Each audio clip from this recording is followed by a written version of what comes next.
15 mai 1940, 5h30 du matin. Village de Stonne, Ardennes françaises. Le sergent-chef Marcel Fouquet essuya la rosée de l'aube sur le tube de son canon anti-char de 47 mm modèle 37. Ses mains ne tremblaient pas. 23 ans de service dans l'artillerie française lui avaient appris à garder son calme dans les moments les plus tendus. Autour de lui, les 4 hommes de sa pièce attendaient en silence, accroupis derrière le bouclier d'acier de 3 mm d'épaisseur qui les séparait de l'enfer à venir. Le maréchal des logis, Paul Renard, tireur principal, gardait les yeux rivés sur le viseur panoramique. Le brigadier Jacques Lemoine, chargeur, tenait déjà le premier obus perforant dans ses mains calleuses. À travers la brume matinale qui s'accrochait aux collines ardennaises, ils entendaient un peu le grondement sourd des moteurs. Les panzers approchaient. Fouquet avait positionné sa pièce à l'entrée ouest du village, dissimulée derrière un muret de pierre qui bordait la route principale. Le terrain descendait en pente douce vers la vallée, où serpentait la colonne blindée allemande. Distance estimée, 800 mètres. Trop loin encore. Il fallait attendre. La doctrine anti-char française était claire. Ne jamais ouvrir le feu au-delà de 500 mètres. À cette distance, la probabilité de coup au but dépassait 80%. Au-delà, elle chutait dramatiquement. Ce que les Allemands ne savaient pas, c'est que Stonne allait devenir le Verdun de 1940. Ce village de moins de 100 habitants, perché sur une crête dominant les vallées environnantes, contrôlait l'un des rares axes routiers permettant de déboucher des Ardennes vers les plaines de Champagne. Les Allemands devaient le prendre. Les Français devaient le tenir. Ce qui s'ensuivrait dépasserait les imaginations les plus pessimistes. Stonne changerait de main 17 fois en 3 jours. Et les canons anti-chars français allaient en écrire une des pages les plus sanglantes de la bataille de France. Le Hauptmann Ernst von Jungenfeld commandait la première compagnie du Panzer Regiment 15, rattaché à la 10e Panzer-division du général Schall. Ces chars Panzer III et IV avaient traversé les Ardennes en 3 jours, une prouesse que l'état-major français avait jugée impossible. Les généraux à Paris avaient certifié que le massif ardennais était impénétrable aux blindés. Ils s'étaient trompés. La veille, les Panzers avaient franchi la Meuse à Sedan. La route de Paris semblait ouverte. Von Jungenfeld, vétéran de la campagne de Pologne, savourait déjà la victoire. Dans son journal de guerre, retrouvé après la capitulation allemande dans les archives de la Wehrmacht, saisi par les services de renseignement américains, von Jungenfeld avait noté « Les Français sont en déroute complète. Nous avons capturé des colonnes entières de réfugiés mêlés à des soldats débandés. Certains jetèrent leurs armes en nous voyant. La résistance organisée a cessé. Nos Stukas ont brisé leur morale. Demain, nous serons à Rethel. Dans une semaine, Paris. La guerre est gagnée. » Il se trompait. Lourdement. À 5h45, le premier Panzer III émergea de la brume. Son long canon de 50 mm balayait l'horizon, cherchant des cibles.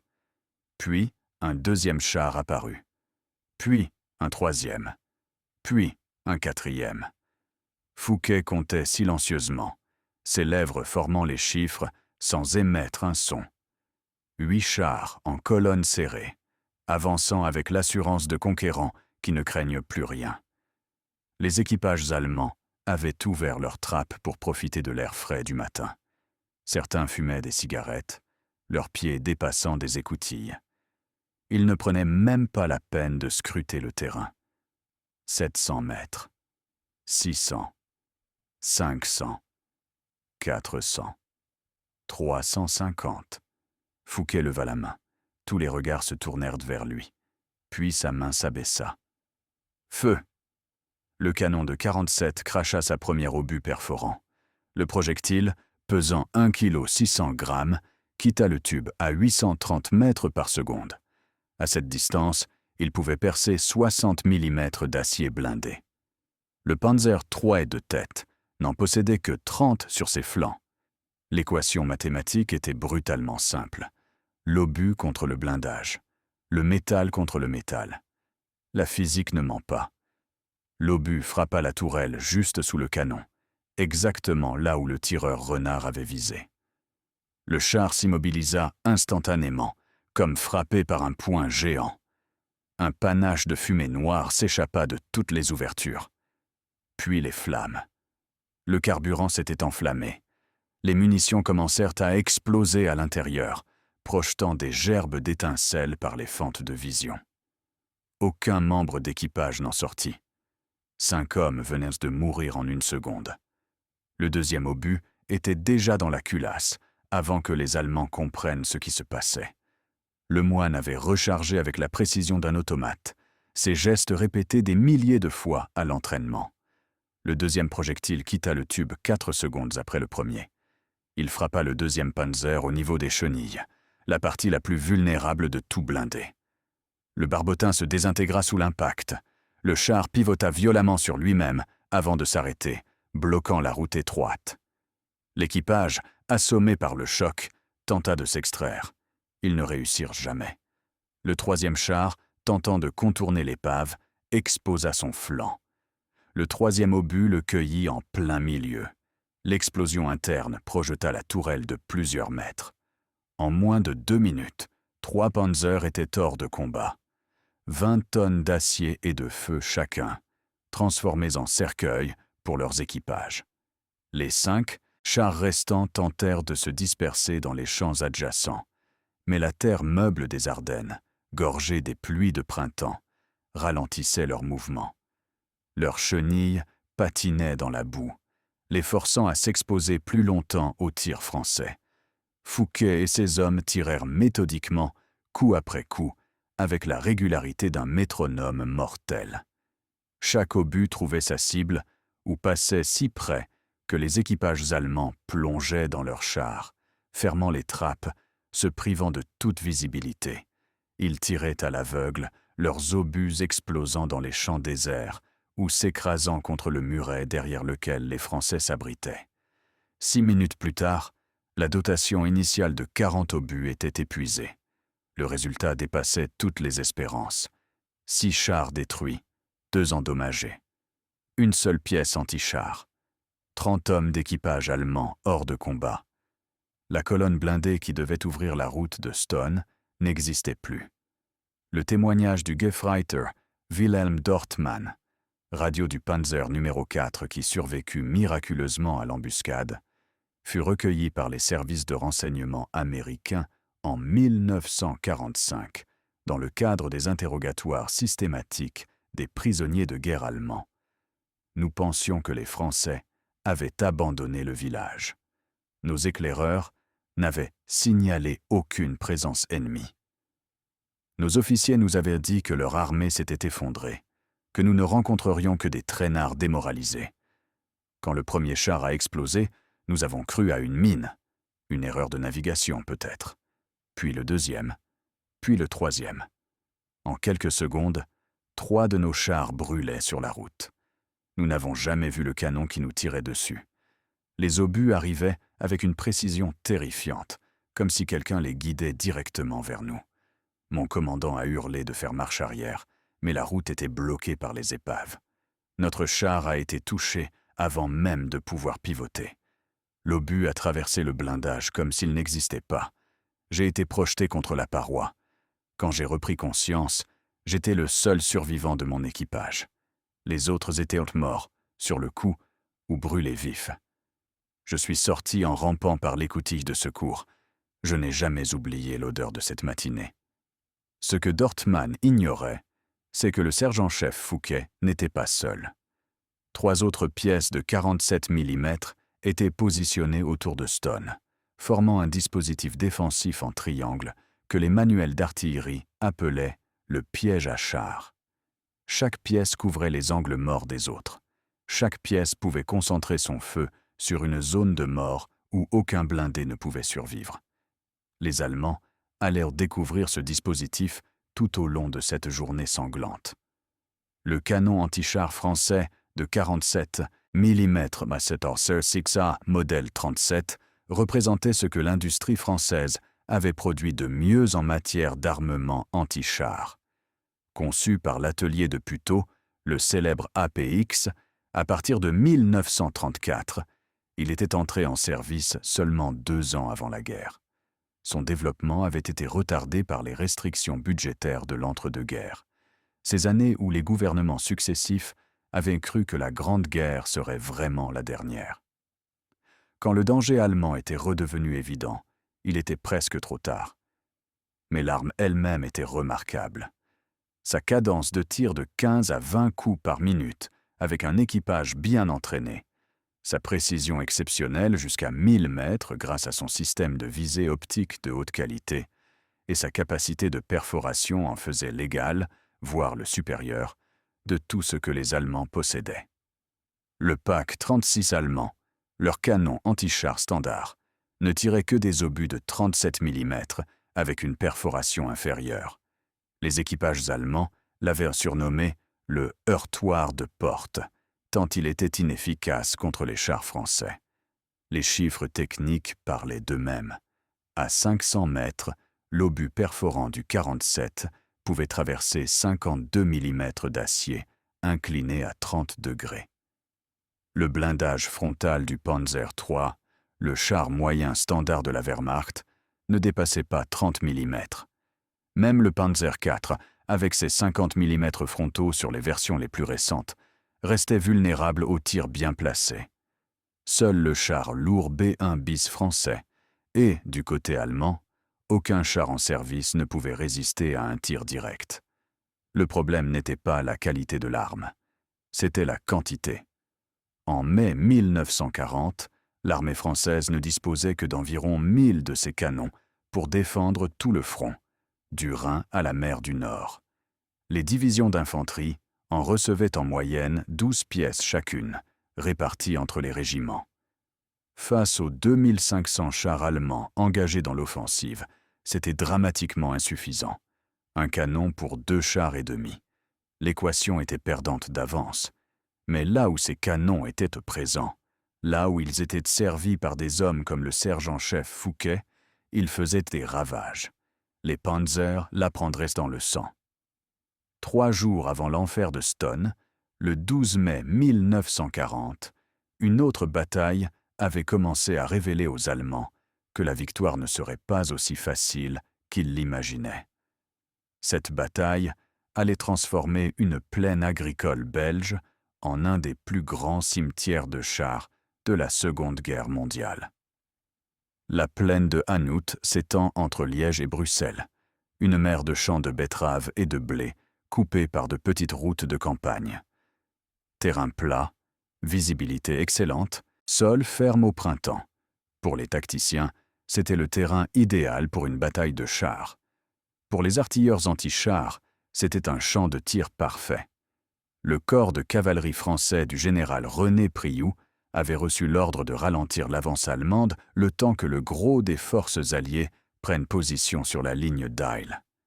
Ces 2 divisions légères mécaniques, la 2e et la 3e, alignaient près de 400 chars légers et de reconnaissance. Face à elles, le 16e corps panzer allemand du général Erich Hoepner lançait 674 chars, dont les redoutables Panzer III et K4. Mais ce n'étaient pas les chars français qui allaient infliger les pertes les plus lourdes aux Allemands. C'étaient les canons anti-chars, les 25 mm légers, mobiles, presque invisibles. Et surtout, les fameux 75 de campagne reconvertis en armes anti-chars, ces vétérans de la Grande Guerre qui allaient prouver qu'ils pouvaient encore mordre. Le lieutenant Henri Dufour avait 28 ans en mai 1940. Fils d'un instituteur du Limousin, polytechnicien sorti major de sa promotion, il commandait une section de 2 canons de 75 du 239e régiment d'artillerie, rattaché à la 2e division légère mécanique. À 8 heures du matin, ces hommes avaient pris position dans un verger de pommiers au nord de Créenne, avec une vue dégagée sur près de 2 km de terrain plat. Le canon de 75 mm, modèle 1897, était une légende vivante de l'artillerie mondiale. Il avait sauvé la France à la Marne en septembre 1914, ses obus à mitraille fauchant les vagues d'infanterie allemande. Pendant 4 ans de guerre de tranchées, il avait été l'arme principale de l'artillerie de campagne française, tirant des millions d'obus sur les lignes ennemies. Les poilus l'avaient bon surnommé le Père 75, ou simplement notre canon. 22 ans plus tard, il allait prouver qu'il pouvait encore servir. Bien sûr, ce n'était pas l'arme idéale contre les chars. Son obus explosif standard de 1897 n'était pas conçu pour percer le blindage. Il explosait au contact, causant des dégâts de souffle mais rarement la destruction d'un char. Cependant, les artilleurs français avaient reçu des obus perforants spéciaux, développés à la hâte dans les années 30, quand la menace blindée était devenue évidente. Et surtout, ils avaient quelque chose que les Allemands sous-estimaient totalement. Une cadence de tir de 20 à 30 coups par minute avec des servants bien entraînés. Un obus toutes les 2 secondes. Un déluge de feu qu'aucun char ne pouvait affronter. À 9h15, les premiers panzers du 4e régiment blindé allemand apparurent à l'horizon. Une ligne de points sombre qui grossissait rapidement. Le Hauptmann Klaus Brendel, commandant la 2e compagnie, nota dans son rapport de combat: terrain parfaitement dégagé, aucun obstacle visible, progression en formation étalée ordonnée, morale des équipages excellent. Le lieutenant Dufour laissa les chars approcher. 1500 mètres, 1200 mètres. À cette distance, les obus perforants pouvaient toucher, mais pas nécessairement percer. Il fallait attendre encore. Les servants du premier canon, sous le commandement du maréchal des logis Fernand Berthier, vétéran de 1918, qui avait servi sur ce même type de canon à Verdun, restaient immobiles. Berthier connaissait la patience. Il avait passé 4 ans à attendre dans les tranchées. 1000 mètres. Batterine, préparez-vous. Objectif: char ennemi à 1000 mètres. Obus perforant. Les chargeurs glissèrent les premiers obus dans les culasses. Les pointeurs ajustèrent leur visée. Les tireurs posèrent leurs mains sur les mécanismes de mise à feu. Feu à volonté. Ce qui se passa ensuite reste gravé dans les archives allemandes comme un des moments les plus traumatisants de la campagne de France. Les 2,75 français commencèrent à tirer en rafale, un obus toutes les 2 secondes, parfois plus vite encore quand les chargeurs trouvaient leur rythme. Les projectiles perforants, bien que moins efficaces que ceux du 47, pouvaient néanmoins percer 25 mm d'acier à cette distance, assez pour endommager les chenilles, les trains de roulement, les optiques, les systèmes de ventilation. Et surtout, assez pour semer la panique. Le premier Panzer II fut touché après 3 secondes de tir. L'obus frappa la tourelle et ricocha, mais le choc suffit à désorienter l'équipage. Le deuxième obus atteignit un Panzer III au niveau du train de roulement, immobilisant le char. Le troisième, le quatrième, le 5e obus s'abattirent sur la formation allemande en une pluie de métal et de feu. Les chars tentèrent de se disperser, mais les tirs continuaient sans interruption, suivant chaque cible avec une précision implacable. Le Gefreiter Hans Müller, mitrailleur d'un Panzer II du 4e régiment blindé, témoigna après la guerre dans le cadre d'un projet d'histoire orale mené par l'Université de Fribourg. Les obus tombaient comme la grêle. Nous n'avions jamais vu une telle cadence de tir. Jamais. Nos instructeurs nous avaient dit que les canons anti-chars tiraient un coup toutes les 15 ou 20 secondes. Là, c'était un coup toutes les 2 secondes, parfois moins. Chaque fois qu'un char était touché, les autres tentaient de se disperser, mais les tirs continuaient sans interruption. Il n'y avait pas de pause, pas de répit, juste ce déluge d'acier qui s'abattait sur nous. Mon commandant hurlait des ordres, mais personne ne savait d'où venaient les coups.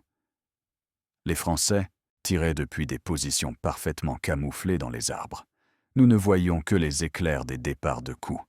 En 10 minutes, nous avions perdu 7 chars, et nous n'avions même pas encore vu l'ennemi de près.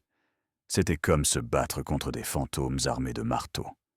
Les statistiques officielles allemandes de la bataille de Hanut consigné dans les rapports du 16e corps Panzer et confirmé par les archives de l'OKH, saisis en 1945, font état de 164 chars perdus en 2 jours de combat. Les pertes françaises en blindés furent de 105. Pour la première fois depuis le début de la guerre, les Allemands perdaient plus de chars qu'ils n'en détruisaient. Mais la véritable surprise vint de l'analyse post-bataille réalisée par les services techniques de la Wehrmacht. Sur les 164 chars allemands perdus, près de 70, soit plus de 40%, avaient été détruits ou immobilisés par des canons anti-chars, et non par des chars français. Les équipages survivants rapportaient tous la même chose, des tirs d'une précision extraordinaire, venant de positions invisibles, avec une cadence qui ne laissait aucun répit. Le général Erich Höppner, commandant le 16e corps Panzer, écrivit dans son rapport à l'OKH, daté du 15 mai 1940, « L'artillerie anti-char française s'est révélée bien plus efficace que prévu. Leurs canons de 75, que nous pensions obsolètes et inadaptés au combat anti-char, ont causé des pertes significatives à nos unités blindées. La qualité de leurs servants et leur capacité à maintenir un feu nourri sous pression ont surpris nos commandants de chars. Recommande révision des estimations concernant les capacités anti-chars françaises. » Ce que Höppner ne disait pas dans son rapport officiel, il l'avouait dans une lettre privée à sa femme, saisie par les Alliés, lors de son arrestation en 1944 suite à sa participation au complot contre Hitler. Nous avons sous-estimé les Français. Leurs canons ont transformé certains de nos bataillons en ferraille. Si toute leur armée se battait comme ces artilleurs de Hanout, cette guerre serait bien plus longue que prévu. Nos hommes sont secoués. Ils n'avaient jamais vu autant de chars brûlés en si peu de temps. La bataille de Hanout ne fut pas une victoire française. Les Allemands finirent par percer, contournant les positions défensives grâce à leur supériorité numérique écrasante et à l'appui aérien de la Luftwaffe. Mais elle démontra une vérité que la propagande nazie s'empressa d'étouffer. Les soldats français, quand ils étaient correctement équipés et positionnés, quand ils avaient le temps de préparer leur défense, pouvaient infliger des pertes terribles à la Wehrmacht. Le lieutenant Dufour et sa section de 2 canons détruisirent ou endommagèrent 11 chars allemands ce 12 mai 1940. Ils furent finalement submergés par l'infanterie allemande en fin d'après-midi, après avoir épuisé leurs munitions. Les fantassins allemands trouvèrent les 2 canons entourés de douilles vides, plus de 400 pour chaque pièce. Les servants avaient tiré jusqu'au bout. Dufour fut capturé avec les 7 survivants de sa section. Il passa 5 ans dans un stalag en Poméranie, travaillant dans une ferme allemande. Après la guerre, en 1947, il reçut la Légion d'honneur des mains du général de Gaulle, lui-même lors d'une cérémonie aux Invalides. La citation mentionnait « a tenu sa position jusqu'à la dernière cartouche face à un ennemi supérieur en nombre, détruisant 11 blindés ennemis avec 2 canons de 75. Exemple du courage et de la détermination des artilleurs français. A refusé de se rendre tant qu'il lui restait des munitions, ne déposant les armes que devant l'impossibilité matérielle de continuer le combat. 13 mai 1940, 16 heures. Rive gauche de la Meuse, secteur de Sedan. Le caporal-chef Antoine Leroy observait la rive opposée à travers ses jumelles fissurées par un éclat d'obus. Depuis l'aube, les Stukas n'avaient cessé de bombarder les positions françaises. Le hurlement strident de leurs sirènes, les terrifiantes trompettes de Jéricho, résonnaient encore dans ses oreilles. Autour de lui, les bunkers de la ligne Maginot-Extension étaient éventrés, fumant, leur garnison décimée ou assommée par les explosions. L'air sentait le cordite, le béton pulvérisé et la chair brûlée. Mais son canon de 25 mm anti-char Hotchkiss était intact. Camouflé dans les ruines d'une ferme à 300 mètres du fleuve, recouvert de tuiles brisées et de branchages, Il avait échappé miraculeusement au déluge de bombes qui avait transformé les positions françaises en un paysage lunaire. Avec ses 4 servants survivants sur les 6 de l'équipage original, le roi attendait. Il avait 22 ans. Il allait vivre la journée la plus longue de sa vie. Le canon de 25 mm Saal, modèle 34, était le petit frère du 47.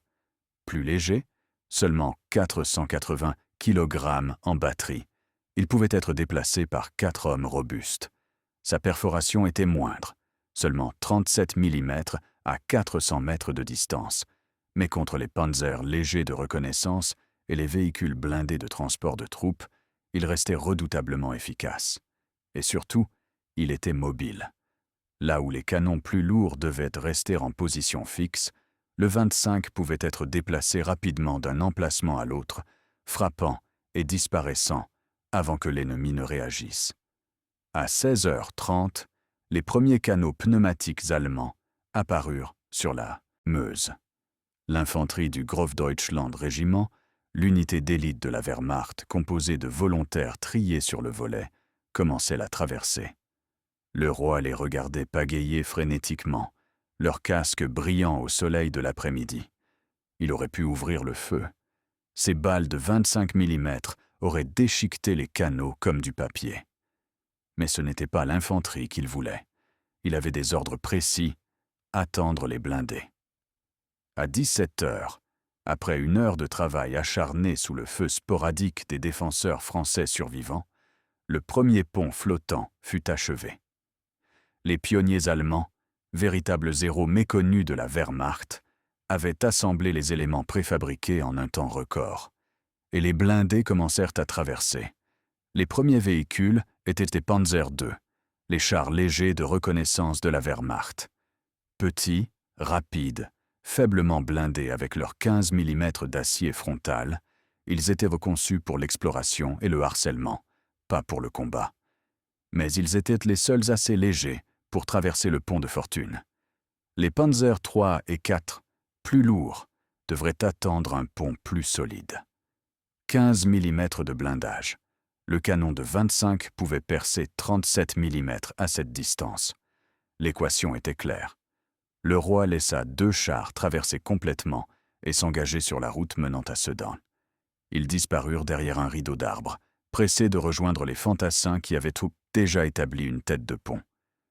Puis le 3e char s'engagea sur le pont flottant, suivi du 4e. Feu! Le premier obus frappa le 3e char alors qu'il sortait du pont, ses chenilles mordant encore les planches du tablier flottant. Le projectile traversa le blindage latéral comme une aiguille traverse du tissu et mit le feu aux munitions internes. L'explosion fut instantanée et cataclysmique. La tourelle fut projetée à plusieurs mètres de hauteur, retombant dans les eaux troubles de la Meuse. Le 4e char, coincé sur le pont derrière l'épave en flammes, ne pouvait ni avancer ni reculer. Son équipage tenta désespérément de faire marche arrière. Le 2e obus le frappa de plein fouet au niveau du compartiment moteur. Le pont, fragilisé par les explosions et le poids des chars en feu, s'effondra lentement, emportant les 2 épaves dans le fleuve. Des gerbes d'eau et de vapeur s'élevèrent, accompagnées du sifflement du métal brûlant plongeant dans l'eau froide. En moins de 5 minutes, le roi et ses 4 hommes avaient détruit le pont et bloqué la traversée blindée dans ce secteur. Les pionniers allemands, exposés sur la rive, durent recommencer leur travail sous le feu. Cette fois, en sachant qu'un canon ennemi les guettait quelque part dans les ruines. Les chars survivants tentaient désespérément de localiser la position française, tirant au hasard sur tout ce qui semblait suspect. Le journal de guerre du Großdeutschland Regiment, conservé aux archives fédérales allemandes de Fribourg-en-Brisgau, note pour cette journée du 13 mai. Traversée de la Meuse retardée de 4 heures dans le secteur nord, en raison d'un tir anti-char ennemi extrêmement précis. 4 Panzer II détruits, pont flottant numéro 3 détruit. Position ennemie finalement neutralisée par bombardement aérien intensif après demande d'appui, Stuka, prioritaire. Pertes en pionniers, 14 tués, 23 blessés, lors de la reconstruction du pont sous le feu. Ce que le rapport ne dit pas, c'est qu'il fallut 3 vagues successives de Stukas, plus de 50 bombes de 250 kg, pour réduire au silence un seul petit canon de 25 mm, servi par 5 hommes. 50 bombes, 3 heures de combat aérien, des dizaines de sorties. Tout cela pour détruire une position qui avait coûté à la Wehrmacht 4 chars, un pont et 4 heures de retard précieuses. Le caporal-chef Leroy fut tué lors du 3e bombardement, alors qu'il tentait de déplacer sa pièce vers une position de repli qu'il avait repérée plus tôt. Un éclat de bombe le frappa à la poitrine. Ses hommes furent tous blessés ou tués dans les minutes suivantes. Le canon lui-même, tordu par les explosions, fut retrouvé le lendemain par les Allemands, encore pointé vers le fleuve. Mais pendant 4 heures, un caporal-chef de 22 ans et ses 4 soldats avaient tenu en échec une division blindée entière. Ils avaient fait leur devoir. L'histoire de Sedan est généralement racontée comme celle d'un effondrement français catastrophique, et c'est partiellement vrai. La 55e division d'infanterie, composée principalement de réservistes mal entraînés et commandée par des officiers dépassés par les événements, s'effondra effectivement sous les bombardements aériens massifs. Des milliers de soldats abandonnèrent leur position et s'enfuirent vers l'arrière, propageant la panique. Mais les archives révèlent une autre histoire, celle des petites unités qui résistèrent jusqu'au bout. Des blocos qui ne se rendirent qu'après avoir épuisé leurs munitions. Des sections d'infanterie qui contre-attaquèrent à la baïonnette. Et des canons anti-chars qui firent payer chèrement chaque mètre de terrain français aux Panzers. Le général Heinz Guderian, commandant le 19e corps Panzer et architecte principal de la percée de Sedan, écrivit dans ses mémoires « Panzer Leader », publié après la guerre. La traversée de la Meuse fut plus difficile que prévu. Certaines positions françaises se défendirent avec une bravoure extraordinaire qui forçait notre admiration. Un seul canon anti-char dans le secteur de Wadelincourt bloqua notre progression pendant plusieurs heures, détruisant plusieurs de nos véhicules avant d'être neutralisés. Nos pertes en blindés lors de la traversée furent de plus élevées que l'état-major ne l'avait anticipé. Les chiffres confirment l'analyse de Guderian. Lors de la seule journée du 13 mai, les unités blindées allemandes perdirent 47 chars et véhicules blindés dans le secteur de Sedan. La moitié furent détruits par les canons anti-chars français, avant même que les chars ne puissent atteindre la rive française. L'autre moitié tomba sous les tirs des défenseurs une fois la traversée effectuée. Ces pertes n'empêchèrent pas la percée. Guderian avait trop de chars, trop d'avions, trop de tout. La machine de guerre allemande était irrésistible dans sa puissance brute. Mais chaque char détruit sur les rives de la Meuse représentait un équipage de 5 hommes entraînés perdus, des heures de retard accumulées, un message envoyé au suivant. Les Français se battent. Ils ne s'enfuient pas tous. Certains d'entre eux préfèrent mourir sur place plutôt que de reculer. 17 mai 1940. 6 heures du matin. Quelque part sur la route de Laon à Montcornet, département de l'Aisne. Le colonel Charles de Gaulle venait de prendre le commandement de la 4e division cuirassée de réserve 2 jours plus tôt. Une division qui n'existait pratiquement que sur le papier, assemblée à la hâte à partir d'unités dispersées sur des centaines de kilomètres. Il disposait de 150 chars, moins de la moitié de l'effectif théorique d'une division blindée. Son infanterie d'accompagnement était quasi inexistante. Son artillerie, une poignée de batteries. Parmi cette artillerie, 6 pièces de 47 mm sous le commandement du capitaine Jean-Marie Verneuil. Des hommes du 501e régiment de chars de combat, formés à la guerre mécanisée dans les écoles les plus modernes de l'armée française. Des professionnels qui savaient exactement ce qu'ils faisaient. De Gaulle, cet officier de 49 ans que beaucoup de ses pairs considéraient comme un théoricien brillant mais impraticable, avait une vision claire de ce qu'il fallait faire. Alors que l'état-major français s'effondrait dans la confusion et le défaitisme, il proposait une contre-attaque audacieuse sur Montcornet, nœud routier vital sur les arrières de la percée allemande. L'objectif, couper les lignes de ravitaillement des panzers qui fonçaient vers la Manche, les priver d'essence et de munitions. Gagner du temps pour reconstituer une ligne de défense. C'était fou. C'était probablement suicidaire. Mais c'était la seule chose à faire. Le capitaine Verneuil reçut l'ordre de positionner ses canons sur les hauteurs dominant la route de Laon.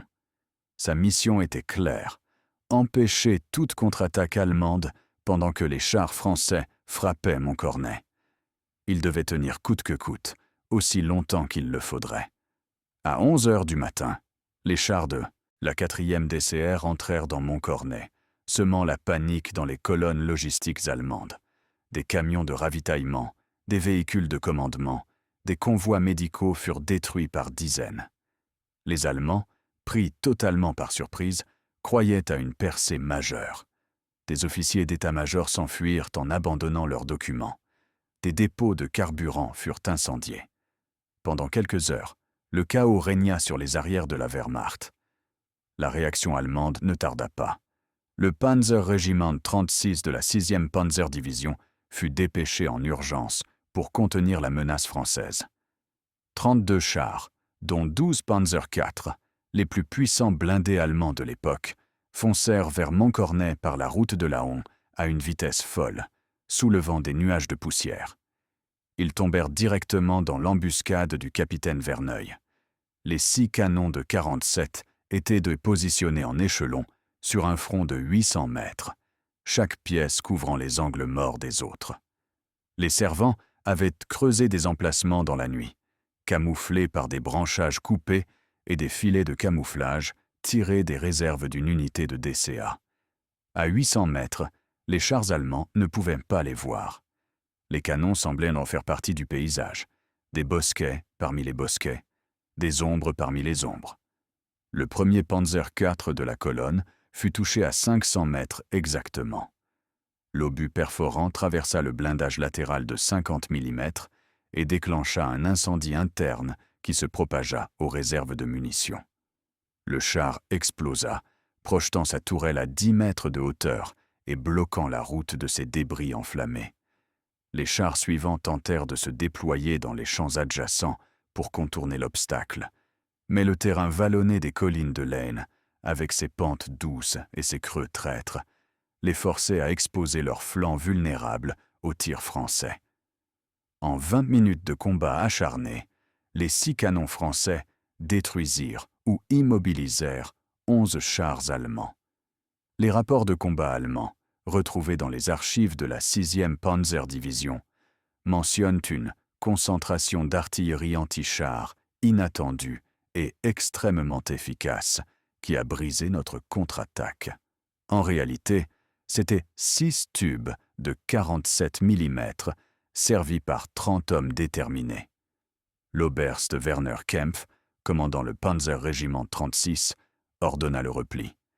Dans son rapport au commandement de la 6e division daté du 17 mai au soir, il nota « Progression vers Montcornet impossible sans soutien aérien et d'artillerie lourde. Défenses anti-chars françaises bien plus fortes que les renseignements ne l'indiquaient. Pertes en blindés. 11 chars, dont 4 Panzer IV. 3 chars supplémentaires endommagés, mais récupérables. Morale des équipages affectés. Demande d'appui. Stuka urgent pour neutraliser positions ennemies. La contre-attaque de Montcornet ne changea pas le cours de la guerre. De Gaulle fut forcé de se replier en fin de journée, faute de soutien d'infanterie et d'aviation. Ces chars, exposés aux Stuka sans couverture aérienne, subirent des pertes croissantes. La 4e DCR se retira vers le sud, ayant démontré ce qui était possible, mais incapable de transformer cette démonstration en victoire durable. Mais cette journée démontra plusieurs choses essentielles que l'histoire retiendrait. Premièrement, les blindés allemands n'étaient pas invincibles. Ils pouvaient être arrêtés, détruits, mis en déroute par des défenseurs déterminés et bien équipés. Deuxièmement, les canons anti-chars français, correctement positionnés et servis par des hommes qui connaissaient leur métier, pouvaient arrêter une contre-attaque blindée majeure. Troisièmement, Il existait encore des officiers français capables de prendre l'initiative et de frapper l'ennemi là où il ne s'y attendait pas.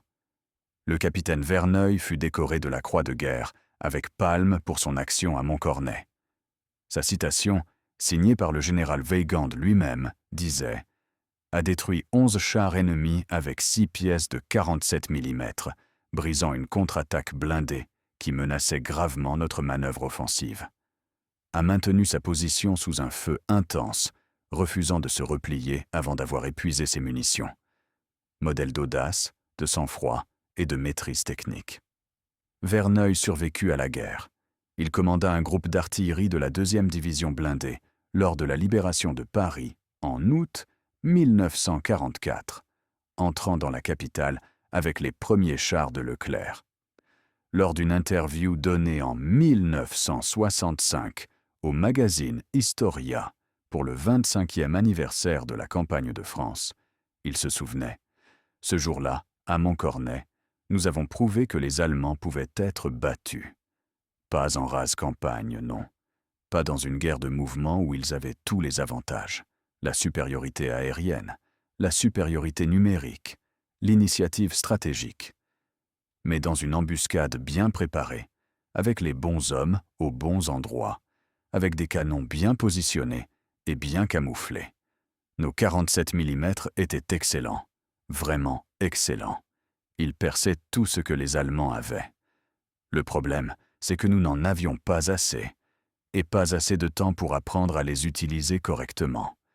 Si nous avions eu un an de plus, si nous avions eu 1000 canons de plus, si nous avions eu le temps de former nos réservistes. Mais on n'écrit pas l'histoire avec des si, on l'écrit avec ce qu'on a fait. Et ce jour-là, nous avons fait notre devoir.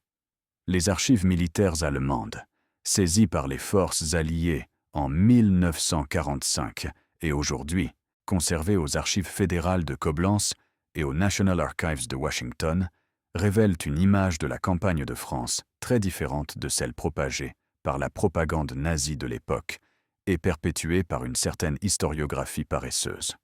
Entre le 10 mai et le 25 juin 1940, 46 jours de combat, la Wehrmacht perdit 1855 chars et véhicules blindés en France et dans les Pays-Bas. C'est plus que le nombre total de chars que l'armée française possédait au début de la campagne, plus que ce que l'industrie allemande produisait en 6 mois. Un chiffre colossal que Berlin s'empressa de minimiser. L'analyse détaillée de ces pertes, réalisée par l'Inspection générale des troupes blindées allemandes en juillet 1940 sous l'autorité du général Guderian, montre une répartition révélatrice. 43% des chars détruits l'avaient été par des canons anti-chars, 31% par des chars français et alliés.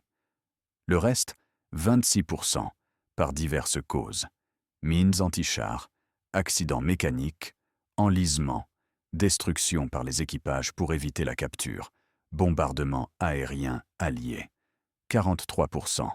Cela représente près de 800 blindés allemands détruits par les canons anti-chars français et alliés. 800 chars et véhicules blindés, avec leurs équipages entraînés pendant des mois, voire des années. 800 fois 5 hommes, soit 4000 tankistes allemands, tués, blessés ou faits prisonniers. 800 coups portés à la machine de guerre nazie. Les pertes en personnel blindé furent proportionnellement encore plus lourdes. La Panzerwaffe perdit environ 3500 hommes tués et blessés lors de la campagne de France. C'était le taux de perte le plus élevé de toutes les armes allemandes, en pourcentage de l'effectif engagé. Plus élevé que l'infanterie, plus élevé que l'artillerie, plus élevé même que la Luftwaffe, qui perdit pourtant près de 1000 avions. Ces statistiques contredisent frontalement le mythe de la promenade militaire, de la victoire facile, du triomphe sans effort. Les Allemands ont gagné, certes. Leur victoire fut totale et écrasante, mais ils ont payé un prix bien plus élevé que la version officielle du Reich ne le reconnaissait. Un prix que Goebbels et sa machine de propagande s'employèrent à dissimuler soigneusement. Le général Franz Halder, chef d'état-major de l'armée de terre allemande, et l'un des cerveaux de la campagne, nota dans son journal personnel le 18 mai 1940, en pleine offensive. Les pertes en blindés sont préoccupantes. Le taux de destruction par l'artillerie anti-char ennemie dépasse les prévisions de l'OKH. Les unités rapportent que les canons français de 47 mm sont particulièrement dangereux. Leurs obus perforent Tuno, modèle de char actuel à distance de combat normale. Recommande urgente de renforcer le blindage de nos futurs modèles. Cette note eut des conséquences directes et durables sur le développement des blindés allemands. Dès l'été 1940, des ordres furent donnés pour renforcer le blindage des Panzers. Le Panzer III reçut des plaques additionnelles de 30 mm boulonnées sur son blindage frontal. Le Panzer IV fut progressivement redessiné avec un blindage plus épais. Ces modifications allongeaient les délais de production et alourdissaient les chars, réduisant leur mobilité et augmentant leur consommation de carburant.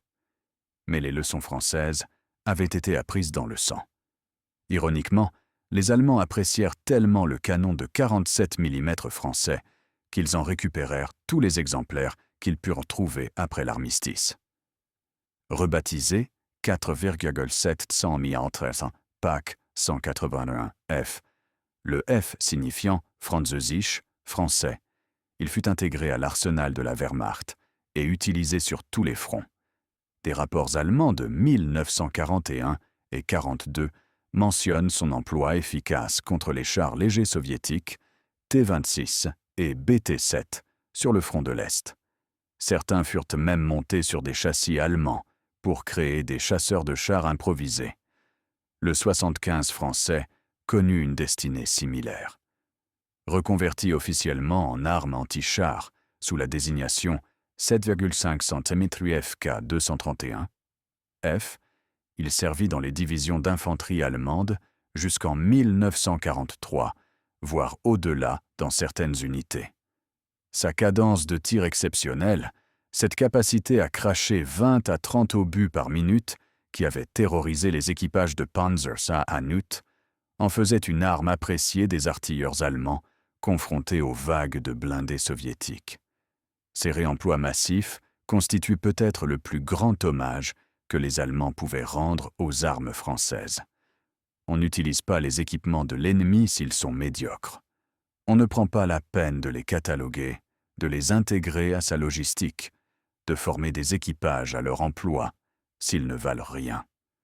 Les Allemands ne firent pas cela avec les armes polonaises, ni avec la plupart des armes britanniques capturées à Dunkerque. Ils le firent avec les canons anti-chars français. C'était un aveu. L'industrie de guerre allemande elle-même reconnut la qualité des conceptions françaises. En 1941, les ingénieurs de Krupp et de Rheinmetall furent chargés d'étudier les canons anti-chars capturés pour améliorer leur propre production. Le rapport technique de l'Heereswaffenamt, le bureau d'armement de l'armée, daté de mars 1941, notait « Le canon français de 47 mm présente une conception remarquablement efficace. Son mécanisme de culasse permet une cadence de tir supérieure à nos propres armes. Son obus perforant utilise un acier de haute qualité qui conserve son intégrité à l'impact. Recommande intégration de ces caractéristiques dans nos futurs développements. » Les témoignages des équipages de chars allemands eux-mêmes sont éloquents. Dans les archives du Bundesarchiv à Fribourg-en-Brisgau, des centaines de lettres de tankistes à leurs familles mentionnent les canons anti-chars français avec une crainte non dissimulée. Le Feldwebel Kurt Brenner, chef de char au Panzer Regiment 11, écrivit à sa femme le 20 mai 1940. « Les Français ont des canons terribles. Hier, nous avons perdu 3 chars en quelques minutes. Les obus traversent notre blindage comme du beurre. Nous avons ordre de ne jamais avancer sans reconnaissance préalable. La France n'est pas la Pologne. Ici, l'ennemi se bat. » Une autre lettre, celle du Gefreiter Hermann Scholz du Panzer Régiment 35, datée du 16 mai, dit « Nous avons attaqué ce matin un village appelé Stone. C'était l'enfer. Les Français avaient des canons partout. On ne les voyait pas. On entendait juste le bruit de l'obus qui frappe le blindage, puis les cris. Mon meilleur ami est mort ce matin. Son char a brûlé pendant 1 heure. Nous ne pouvions rien faire. Ces hommes se battent jusqu'à la mort. Ce n'est pas ce qu'on nous avait dit. Ces lettres, censurées par les autorités allemandes à l'époque pour ne pas affecter le moral de la population, révèlent une réalité bien différente des actualités cinématographiques triomphantes diffusées dans les cinémas du Reich. La Wehrmacht payait un prix élevé pour sa victoire, un prix que la propagande de Goebbels s'efforçait de cacher. 5 juin 1940. L'aube se levait sur une France brisée. La poche de Dunkerque venait de tomber la veille. 330 000 soldats alliés, dont plus de 100 000 Français, avaient été évacués vers l'Angleterre dans une opération qui tenait du miracle. Mais 40 000 Français restaient prisonniers, capturés dans les dernières heures de la résistance de la poche. L'armée française, saignée à blanc, amputée de ses meilleures unités, tentait désespérément de reconstituer une ligne de défense sur la Somme et l'Aisne. Le sergent Pierre Duroc, 26 ans, originaire de Toulon, commandait une pièce de 47 mm sur la ligne de la Somme, près d'Abbeville. Son unité, ce qui restait du 21e régiment d'infanterie coloniale, après les combats des semaines précédentes, tenait un secteur de 2 km avec moins de 300 hommes et 4 canons anti-chars. Ils étaient épuisés, mal ravitaillés, certains portant encore des uniformes déchirés qu'ils n'avaient pas eu le temps de remplacer. Face à eux, de l'autre côté de la Somme, la 5e Panzer Division se préparait à percer. 200 chars, appuyés par des régiments d'infanterie motorisés et des batteries d'artillerie lourde. Une force écrasante qui allait déferler sur la position française comme un raz-de-marée d'acier. À l'aube du 5 juin, les Allemands lancèrent l'opération Vollrott, le Carouge, la seconde phase de la campagne de France. 143 divisions allemandes attaquèrent sur un front de 600 km, de la Manche aux Vosges. L'objectif était simple, achever l'armée française en 2 semaines, prendre Paris, forcer l'armistice. Le secteur du sergent Duroc fut attaqué à 7 heures du matin par 2 compagnies de chars Panzer III et IV, appuyés par des fantassins portés en Half-Tracks SDKF de 51. 76 véhicules blindés contre 4 canons anti-chars et 300 fantassins armés de fusils. Duroc avait disposé ses pièces selon la doctrine française enseignée à l'école d'artillerie de Fontainebleau. 2 en première ligne, bien camouflés dans des positions creusées pendant la nuit, et 2 en retrait de 500 mètres pour couvrir le repli éventuel. Il savait qu'il ne pourrait pas tenir longtemps. 1 contre 20 en blindés, c'était une équation impossible. Mais chaque heure gagnée permettait, à l'arrière, de préparer de nouvelles positions, d'évacuer des civils, de sauver du matériel. Le combat dura 4 heures. Les 2 canons de première ligne furent détruits après avoir tiré chacun plus de 50 obus. Ensemble, ils avaient immobilisé ou détruit 8 chars allemands. 8 monstres d'acier transformés en épaves fumantes. Les 2 canons de réserve entrèrent alors en action, forçant les panzers survivants à se déployer pour les contourner, les ralentissant, les usant, les saignant. Le récit du Gefreiter Otto Brenner, chauffeur d'un Panzer Kark de la 5e division, fut recueilli dans un camp de prisonniers américains en 1945, 5 ans après les faits. Nous pensions que les Français étaient finis. Vraiment finis. Après Dunkerque, tout le monde disait que c'était une question de jours, peut-être d'heures. La France allait s'effondrer comme un château de cartes. Mais ces hommes sur la Somme, ils se battaient comme des lions, comme des démons. Nos chars brûlaient les uns après les autres. Mon commandant était furieux. Il hurlait que ce n'était qu'une poignée de fantassins coloniaux, des tirailleurs, des sous-hommes selon notre propagande. Mais leurs canons ne manquaient jamais leur cible. Chaque obus trouvait un char. Quand nous avons finalement pris leur position, après 4 heures de combat, il ne restait plus personne de vivant. Pas un prisonnier, pas un blessé. Ils s'étaient battus jusqu'au dernier homme, jusqu'à la dernière cartouche. Le sergent Duroc fut tué par un éclat d'obus de mortier allemand, alors qu'il faisait feu sur un half-track qui tentait de déborder sa position. Sa dernière note dans le journal de marche de son unité, écrite la veille au soir à la lueur d'une bougie, disait simplement « Munitions complètes, position préparée. Les hommes savent ce qu'il faut faire. Demain sera une dure journée. Que Dieu protège la France. » Des scènes similaires, des sacrifices identiques, se répétèrent sur toute la ligne de la Somme et de l'Aisne pendant les 3 semaines suivantes. À Péronne, une section de 3 canons de 25 mm détruisit 7 chars avant d'être submergés par l'infanterie. À Amiens, les restes d'une batterie de 75 tinrent un carrefour stratégique pendant 6 heures, empêchant une division entière de progresser vers Paris. À Reims, une poignée de canons antichars protégea l'évacuation de dizaines de milliers de civils fuyant vers le sud. Le général Maxime Weygand, commandant en chef de l'armée française depuis le 19 mai en remplacement du général Gamelin limogé, écrivit dans son rapport au gouvernement daté du 10 juin « La résistance de nos unités antichars dépasse toutes les espérances. Malgré des pertes terribles qui déciment nos batteries jour après jour, nos artilleurs tiennent leur position avec un courage admirable qui force le respect de l'ennemi lui-même.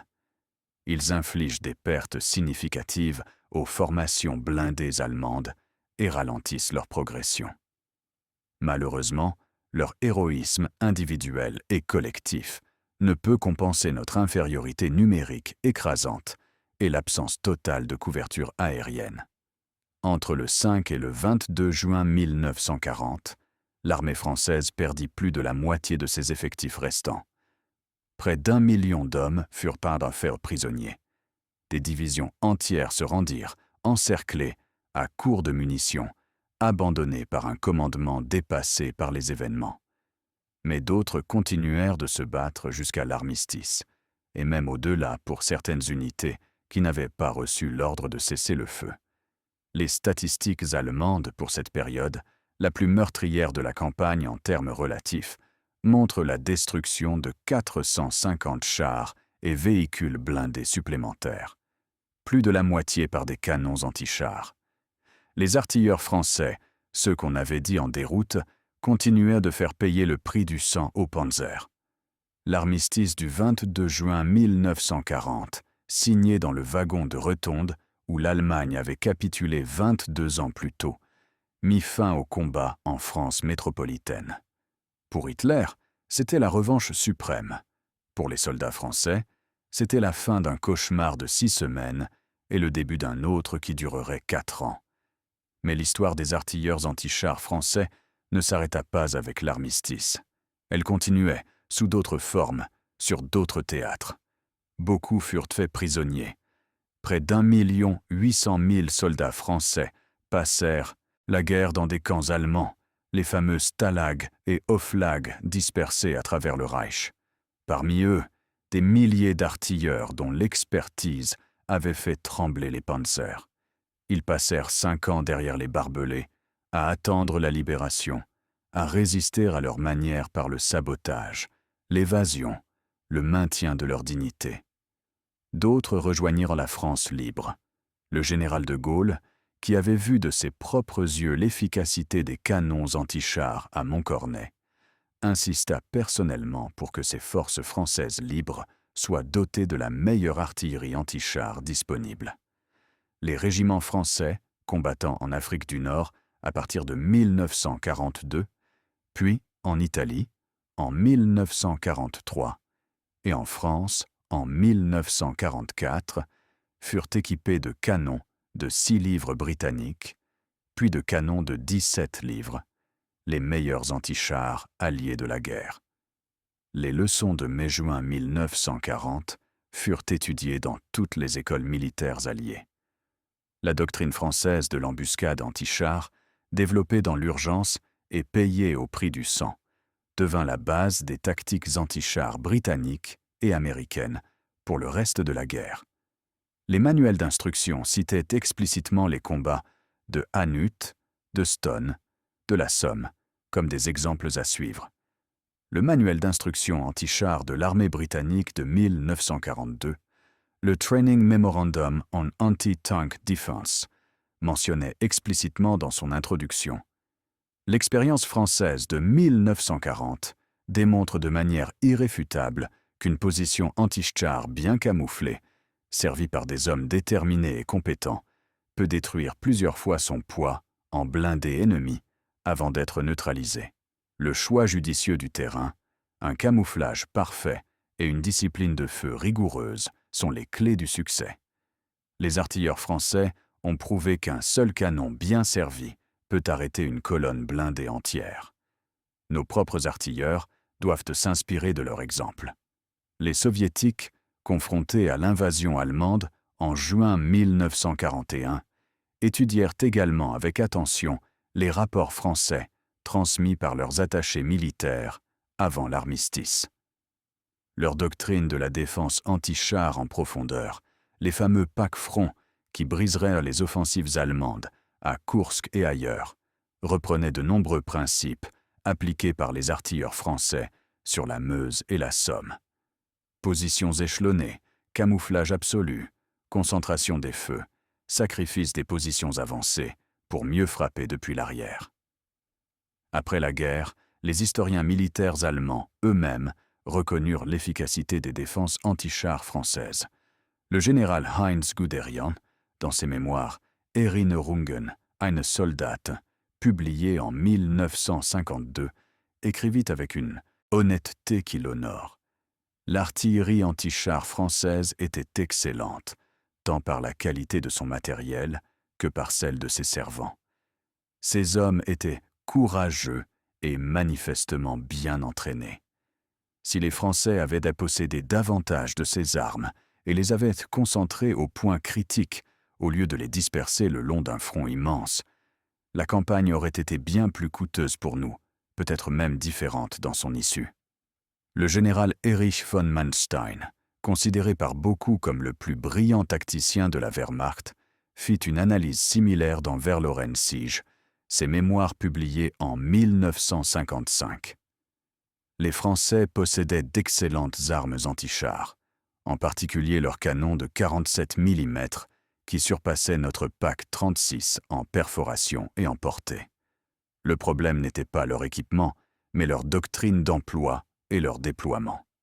Leurs canons étaient dispersés le long d'un front immense au lieu d'être concentrés au point de passage obligé. Quand nous rencontrions une position anti-char bien défendue, nos pertes étaient toujours lourdes et le retard significatif. Mais ces positions étaient trop rares et trop isolées pour changer le cours des opérations. Ces témoignages des adversaires eux-mêmes, ces vainqueurs qui n'avaient aucune raison de flatter leurs vaincus, constituent peut-être le meilleur hommage aux artilleurs français de 1940. Ils n'ont pas gagné la guerre. Ils n'ont même pas gagné une bataille décisive. Mais ils ont fait leur devoir jusqu'au bout, avec les moyens insuffisants dont ils disposaient, face à un ennemi qui les surpassait en tout, sauf en courage. Les chiffres finaux de la campagne de France racontent une histoire que la défaite a trop longtemps occultée, une histoire que la honte et la culpabilité collective ont enterrée pendant des décennies. Sur les 2758 chars allemands engagés dans les opérations, 1855 furent détruits ou endommagés. C'est un taux de perte de 67%. 2 chars sur 3 touchés. Aucune autre campagne de la Seconde Guerre mondiale ne coûta aussi cher au Panzer en proportion des forces engagées. Ni la Pologne, ni la Russie, ni la Normandie. Et une grande partie de ces pertes, près de la moitié selon les archives allemandes, furent infligées par les canons anti-chars français. Ces armes que les Allemands pensaient obsolètes. Ces hommes qu'ils croyaient en déroute. En 1985, une cérémonie solennelle fut organisée à Stone pour commémorer le 45e anniversaire de la bataille. Des vétérans français et allemands s'y retrouvèrent, cheveux blancs et démarches hésitantes, unis par le souvenir d'une époque terrible qu'ils avaient vécue des deux côtés du canon. Parmi eux, marchant avec une canne mais le dos toujours droit, le Feldwebel Wilhelm d'Ortmann, celui qui avait survécu à l'embuscade du sergent-chef Fouquet en mai 1940. Devant le monument aux morts du village, cette simple stèle de pierre portant les noms des combattants tombés des deux côtés, d'Ortmann prit la parole. Ces mots, prononcés en français, qu'il avait appris pendant sa longue captivité, furent retranscrits par le correspondant local de la Voix du Nord. Nous pensions que les Français étaient vaincus ce matin de mai 40. Nous avions tort. Ils n'étaient pas vaincus. Ils étaient submergés. C'est très différent. Un homme vaincu abandonne. Un homme submergé continue de se battre jusqu'à ce qu'il ne puisse plus bouger. Leurs canons nous ont appris cette différence.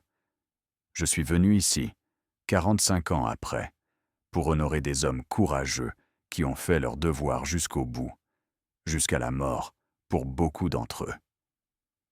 Ils méritent d'être rappelés. Ils méritent que leurs enfants et leurs petits-enfants sachent ce qu'ils ont fait. Le monument de Stone porte aujourd'hui une plaque commémorative mentionnant les 17 changements de main du village en 3 jours de combat, un record macabre dans l'histoire militaire française.